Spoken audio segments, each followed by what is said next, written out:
नैना music और निर्माता विक्की चौधरी की प्रस्तुति। सुखीपुर बाजार, सुखीपुर बाजार। भौजिए अहाँ के छोटकी बहिनिया आ जाए अलबेला से फंसलिया। भौजिए अहाँ के छोटकी बहिनिया आ जाए अलबेला से फंसलिया। हम जे मांगलिए चुम्मा भौजी, हम जे मांगलिए चुम्मा भौजी, नरिया के जैसन फनैया।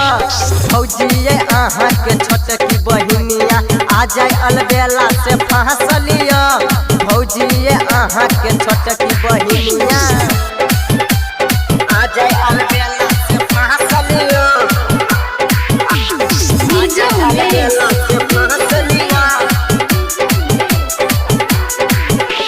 सुखीपुर बाजार, सुखीपुर बाजार। गाजल कही के गाजर खियलियै तैयो मुँह चमकाबैया, तैयो मुँह चमकाबैया।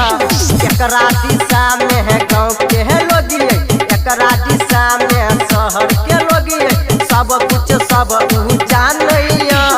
भौजिए अहाँ के छोटकी बहिनिया आ जाए अलबेला से फंसलिया। भौजिए अहाँ के छोटकी बहिनिया आ जाए अलबेला से फंसलिया। आ जाए अलबेला से फंसलिया। DJ Umesh, DJ Umesh, DJ Umesh.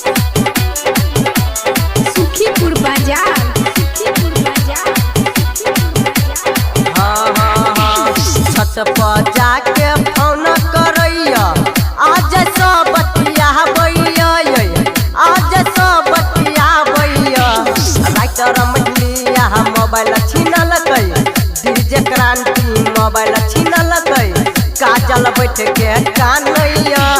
भौजिए अहाँ के छोटकी बहिनिया आ जाए अलबेला से फंसलिया। भौजिए अहाँ के छोटकी बहिनिया आ जाए अलबेला से फंसलिया।